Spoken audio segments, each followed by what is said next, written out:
नमस्कार विद्यार्थियों। कक्षा 12वीं के हिंदी अनिवार्य के छात्रों के लिए आज उनकी पुस्तक संवाद सेतु पर बात करेंगे। यह पुस्तक बोर्ड परीक्षा 2021 में कुल अंक भार 10 रखती है। इसमें 5 अध्याय आएंगे। इसमें पहला अध्याय है समाचार लेखन का।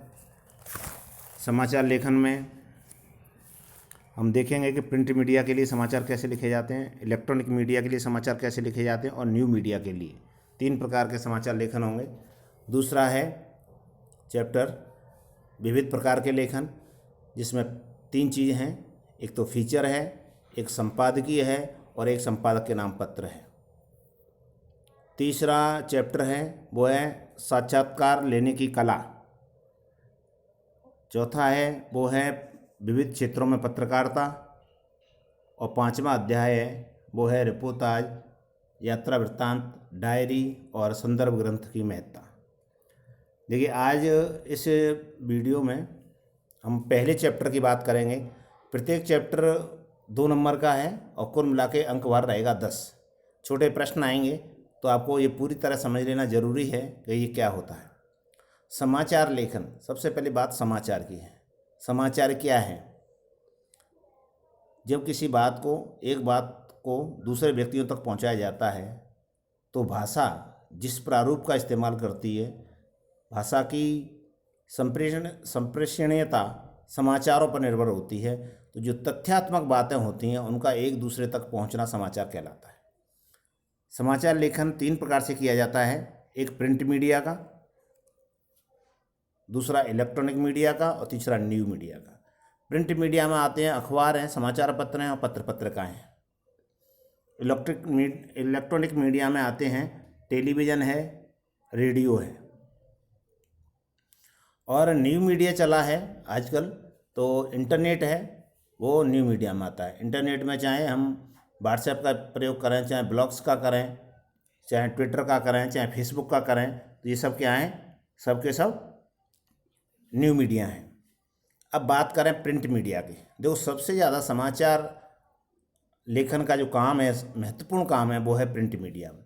आज के ज़माने में देश का कोना कोना समाचार पत्रों से अछूता नहीं है। हर महानगर में सैकड़ों समाचार पत्र छपते हैं। गली गली, मोहल्ले मोहल्ले ये अपने समाचारों को लेकर आम जनता तक पहुंचते हैं। समाचार लेखन में जो प्रिंट मीडिया, छपे हुए समाचारों के लिए तो एक तो मुख्य तो अखबार ही हैं, समाचार पत्र हैं। बाकी पत्रिकाएं भी चलती हैं। साप्ताहिक पत्रिका होती हैं, पाक्षिक पत्रिकाएं होती हैं, मासिक पत्रिकाएं होती हैं। समाचार पत्र भी दैनिक होते हैं, साप्ताहिक होते हैं, पाक्षिक होते हैं। तो समाचार पत्रों में जो लेखन लिखा जाता है वो कैसे लिखना चाहिए? तो समाचार पत्र के लेखन से जुड़ा हुआ एक पहला तथ्य वो है 6 ककार का। 6 ककार में क्या होता है? किसी घटना या समाचार के लिए हमें 6 तथ्यों पर विचार करना होता है। क्या हुआ, कब हुआ, कौन या किसने किया, कहाँ हुआ, क्यों हुआ और कैसे हुआ। क्या, कब, कौन, कहाँ, ये आमुख में शामिल किए जाते हैं, जिनको इंट्रो भी कहते हैं, मुखड़ा भी कहते हैं, आमुख भी कहते हैं। जबकि क्यों हुआ, कैसे हुआ, ये आमुख में शामिल होना कोई ज़रूरी नहीं है। तो इनको समाचार के निचले भाग में शामिल करते हैं। देखिए, समाचार लेखन की कई शैलियाँ हैं, लेकिन समाचार लेखन की सर्वश्रेष्ठ शैली जो अखबारों में चल रही है वो है उल्टा प्रावीण्य शैली। उल्टा प्रावीण्य शैली में क्या होता है, आप देख रहे हैं, देखिए स्क्रीन पर देखिए, एक हमने उल्टा प्रावीण्य बनाया है। उसके 3 भाग किए हैं, इंट्रो, बॉडी और समापन। इंट्रो को मुखड़ा कहते हैं। समाचार की सबसे पहली महत्वपूर्ण बात वो इंट्रो में ली जाती है। तो समाचार में आपने देखा होगा, इन्हें बोल्ड छापा जाता है। जैसे कहीं कोई बात हुई तो वहाँ सबसे पहले इंट्रो उसका आकर्षक होना चाहिए। इंट्रो में से ही पूरी समाचार के बारे में जानकारी होनी चाहिए। जैसे चंबल में बस डूबी, कोई हताहत नहीं। तो चंबल में बस डूबी, कोई हताहत नहीं, इतना शॉर्ट में और इसमें पूरी बात आ रही है। अब आदमी इसे समझेगा कि इसमें कोई जानकारी है, तभी ही वो इसे आगे पढ़ेगा। अब देखिए, आगे इंट्रो के बाद 2 भाग और होते हैं, वो होते हैं बॉडी और समापन। इंट्रो से कम महत्वपूर्ण बात है। अब इंट्रो से कम महत्वपूर्ण बात है कैसे हुआ, क्यों हुआ, ये बातें बॉडी में आती हैं। और समापन बहुत ही कम महत्वपूर्ण होता है। तो आजकल जो उल्टा पिरामिड शैली चल रही है, आपके बोर्ड पेपर में ये प्रश्न आएगा कि समाचार लेखन की उल्टा पिरामिड शैली की विशेषताएं बताइए। तो ये बताना है कि उल्टा पिरामिड शैली के 3 भाग होते हैं, जिसमें सबसे ऊपर सबसे मुख्य भाग होता है इंट्रो या मुखड़ा, जिसमें समाचार की 4 चीज़ें, क्या हुआ, कब हुआ, कौन और कहाँ, ये 4 चीज़ शामिल की जाती हैं। तो इंट्रो में शामिल की जाती हैं। इस शैली का विकास अमेरिका में गृह युद्ध के दौरान हुआ था और इसमें सबसे महत्वपूर्ण घटना का वर्णन पहले किया जाता है, फिर घटते हुए क्रम में हम घटनाओं को देखते जाते हैं। इसीलिए इसको उल्टा पिरामिड शैली को हम 3 भागों में बांटते हैं। तो अंतिम भाग हो गया समापन, इसमें सबसे कम महत्वपूर्ण बात होती है। देखिए, समाचार पत्र लेखन में एक दूसरी चीज़ है स्टोरी। तो कहते हैं स्टोरी का मतलब कहानी नहीं है। किसी खबर को समाचार में, देखिए समाचार में कॉलम होते हैं, प्राय 8 कॉलम होते हैं, और कुछ समाचार जो महत्वपूर्ण होते हैं उनको एक से ज़्यादा कॉलम में, 2 या 3 या 4 कॉलम में छापा जाता है और उनमें कोई फोटो चित्र भी लगा दिया जाता है। ऐसी खबरों को हम कहते हैं स्टोरी। तो जो संवाददाता होते हैं वो अपनी स्टोरी तैयार करते हैं और ये विस्तार पूर्वक लिखी जाती हैं और बहुत महत्वपूर्ण विषय इसमें शामिल होते हैं। और जब ये कोई स्टोरी बहुत महत्वपूर्ण स्टोरी हो जाती है तो उसे कवर पेज पर लगाया जाता है और उसे कवर स्टोरी कहा जाता है। तो आप ये समझें कि स्टोरी राइटिंग किसे कहते हैं। तो समाचार पत्र लेखन में खबरों को एक से अधिक कॉलम के लिए विशिष्ट रूप से तैयार करना स्टोरी लेखन कहलाता है।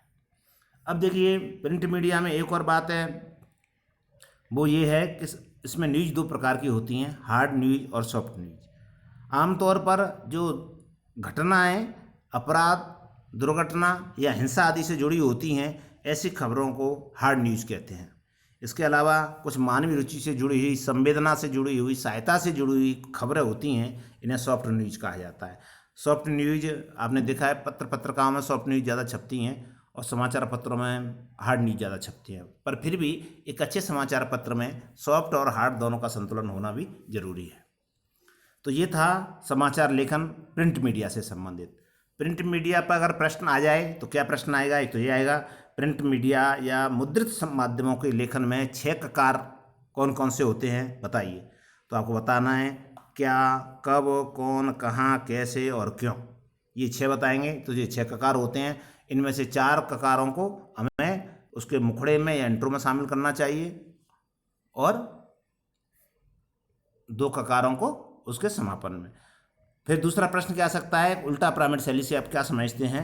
आमतौर पर समाचार पत्रों में लेखन में उल्टा पिरामिड शैली के महत्व पर प्रकाश डालिए। तो इसमें यही है कि जो सबसे महत्वपूर्ण खबर होती है वो मुखड़े के रूप में लिखी जाती है, पर उसके मध्य भाग में, बॉडी में, उससे कम महत्वपूर्ण खबर और समापन पर उससे कम महत्वपूर्ण खबर होती है। 2 प्रश्न ये हो गए। तीसरा प्रश्न ये बन सकता है कि प्रिंट मीडिया में या मुद्रित समाचार पत्रों में स्टोरी से आप क्या समझते हैं? तो जो महत्वपूर्ण खबरें जो एक से अधिक कॉलम में लिखी जाती हैं उन्हें स्टोरी कहा जाता है। अच्छा, इसमें एक स्टोरी या कॉलम लेखन और होता है, स्तंभ लेखन कहा जाता है उसे। समाचार पत्रों में क्या होता है कि एक कोई लेखक स्थायी रूप से किसी एक कॉलम में लिखता है, इसे स्तंभ लेखन कहते हैं। इसके अलावा छोटी खबरें होती हैं, उन्हें 1 कॉलम न्यूज़ के रूप में छापा जाता है, इसे एक कॉलम में ही लिख दिया जाता है, उसमें कोई फोटो वगैरह की कोई लगाने की आवश्यकता नहीं होती। अब दूसरा बात है वो है इलेक्ट्रॉनिक मीडिया। इलेक्ट्रॉनिक मीडिया में रेडियो, टेलीविज़न, केबल, फिल्म जैसी चीज़ें आती हैं। देखिए, इसके हम 3 भाग कर सकते हैं, श्रव्य, दृश्य और दृश्य श्रव्य। श्रव्य में आता है जिनमें खबरें सिर्फ सुनकर ली जाती हैं। देखिए, रेडियो बहुत पुराना और बहुत उपयोगी साधन है इस श्रव्य माध्यम का, सब इलेक्ट्रॉनिक मीडिया का। और मार्कोनी ने रेडियो बनाया भारत में 1927 में, सबसे पहले रेडियो प्रसारण शुरू हुए। और मार्कोनी का जो रेडियो है उसकी पहुंच घर घर तक थी। हालांकि अब इसका प्रचलन कम होता जा रहा है, लेकिन फिर भी अभी रेडियो की उपादेयता समाप्त नहीं हुई है।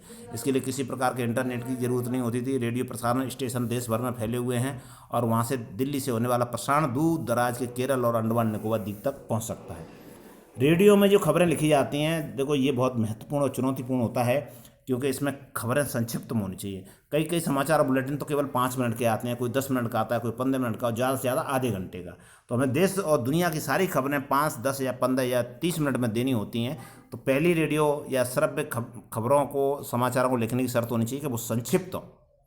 दूसरी बात वो सरल हों, उसमें कोई क्लिष्ट शब्द का प्रयोग नहीं किया जाए जिससे श्रोता को समझने में किसी प्रकार की दिक्कत नहीं है। तीसरी बात यह प्रवाहपूर्ण होनी चाहिए, धारा प्रवाह होनी चाहिए, एक के बाद एक खबरें, ऐसा नहीं हो कि 5 मिनट में आप रुक रुक के खबरें बोलें। तो इसीलिए जैसे आज के समाचारों में तो अब तुरंत तुरंत होली के उत्सव पर देश में ये मनाया गया, ये तुरंत तुरंत एक के बाद एक खबरें और कम समय में अधिक खबरें हमें प्रस्तुत करनी होती हैं। तो उनको लिखना, राइटिंग करना भी इसी तरह से इन्हीं को ध्यान में रखा जाना चाहिए। दूसरा दृश्य माध्यम है। देखिए दृश्य माध्यम केवल जो देखें तो जो मूक फिल्में होती थीं, जैसे पहले सत्य हरिश्चंद्र थी भारत की पहली मूक फिल्म, तो उन्हें खाली देख सकते थे। ऐसे कंप्यूटर है, कंप्यूटर की स्क्रीन पर हम केवल देख सकते हैं। तो ये सारा ये माध्यम कैसे आते हैं? दृश्य माध्यम। इनके लिए केवल रिटर्न वर्क इस हिसाब से किया जाता है कि उसे स्क्रीन या पर्दे पर दिखाया जा सके। तीसरा होता है जो सबसे ज़्यादा पॉपुलर है वो है दृश्य श्रव्य माध्यम। देखो ऑडियो विजुअल जो मीडियम है, माध्यम है, उनमें सबसे बहुत ज़्यादा प्रचलित है वो है टेलीविज़न।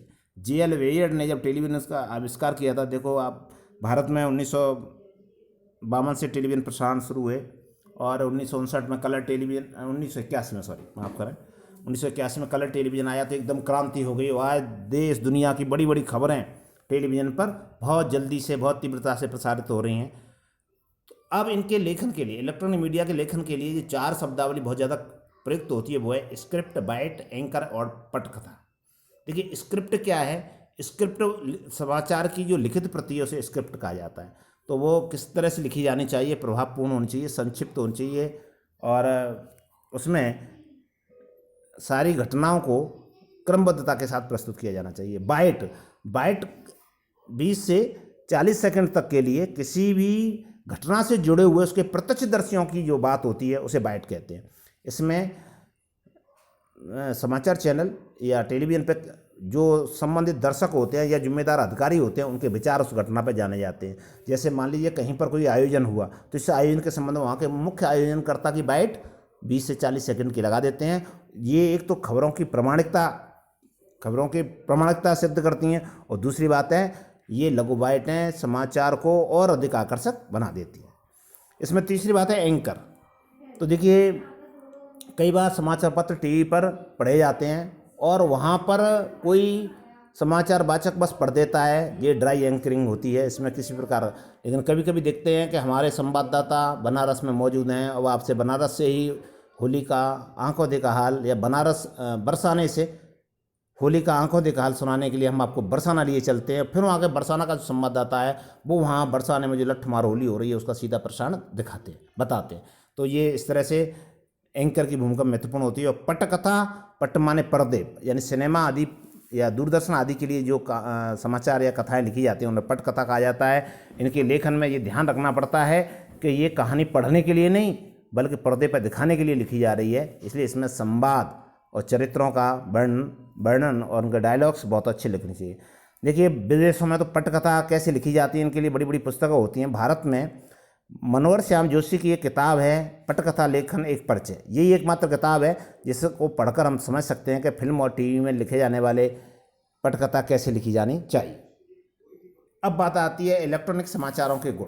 तो देखिए ये अभी बात आप सुन रहे थे, चाहे वो टीवी की बात हो चाहे रेडियो की हो, इनके लिए समाचार लिखते समय हमें 4 बातों का बहुत ज़्यादा ध्यान रखना चाहिए। पहली बात है कि इसकी भाषा सरल होनी चाहिए क्योंकि ये सुनी जाएगी श्रोता द्वारा, इसमें कहीं भी क्लिष्टता आ गई तो श्रोता इसको समझ नहीं पाएगा। दूसरा संक्षिप्त होनी चाहिए क्योंकि इलेक्ट्रॉनिक मीडिया पर समय की बड़ी पाबंदी होती है। एक एक सेकंड बड़ा महत्वपूर्ण होता है और 5 सेकंड में, 10 सेकंड में, 15 सेकंड में जितने उस न्यूज़ को लिए दिए जाने उससे ज़्यादा नहीं दिए जा सकते।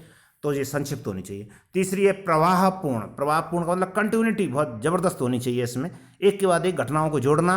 और चौथी बात है स्पष्ट होनी चाहिए, उच्चारण के से लेकर बर्तनी तक में कहीं कोई दोष नहीं होना चाहिए, अन्यथा समाचार अर्थ का अनर्थ हो जाए।